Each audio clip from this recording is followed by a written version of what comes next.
Wanja's Health Diary today will talk about cancers. In particular, we're interested in cancers of the female reproductive system.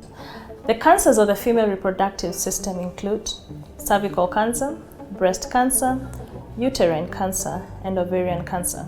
On set today is Dr. Alfred Mokomba, who is an obstetrician, gynecologist, and also a Gynaecology Oncology fellow at Kenyatta National Hospital. Karibu sana daktari. Thank you. What is Gynaecology Oncology? It's a super specialization that deals with the cancers of the female reproductive system in their diagnosis and treatment. It's an entirely new field. Initially we had like 2 people the whole country. Now we have like probably 6 for the whole of Kenya. Yeah.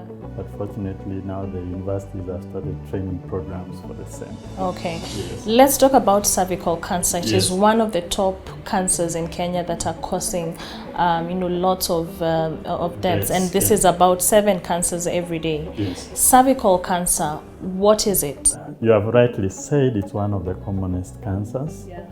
Actually, probably the commonest of all cancers in Kenya, but from the registries, like number 3. Worldwide, every year 500 people, women get this condition, and 200,000 of them die every year worldwide. 200,000, so it's a big number. In our country, it's about 5,000 deaths every year from this purely preventable condition. What are the risk factors? Sorry to cut you short. Yes, yes. Yeah. The risk factors for cervical cancer, the biggest is infection with a virus called HPV, especially the HPV 16, 18, and some others. So HPV is a sexually transmitted viral infection. It's what has been shown to be involved in all cases of cervical cancer.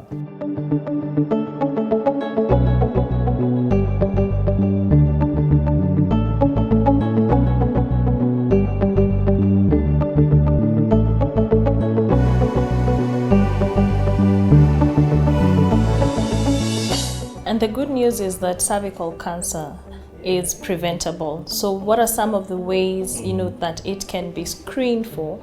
And then let's also explore the treatment options that are available in Kenya today. Cervical cancer, like you said, is preventable by and large, because by the time one presents with the symptoms, it's late. The common symptoms is bleeding, abnormal vaginal bleeding, or abnormal vaginal discharge, or a lot of pain around the lower abdomen. By the time this comes, it's late. That's why screening is important. Fortunately, the screening tests are accessible and not very expensive. One way of prevention is through provision of vaccine against the HPV virus, which is given to girls from as young as 9 years of age before they get infected with this virus. So that has reduced the cases like in Europe and Australia to a big level, such that they are aiming at eliminating this disease in, say, 20 years to come. The other common screening is pap smear tests, which have been popular. We encourage women to have these tests now every 3 years at the very least. Initially, we used to say yearly, but we found out if one did every 3 years, they'll be safe. The other one, there's something called application of acetic acid. Acetic is vinegar. The vinegar that is bought in the supermarket to put on vegetables.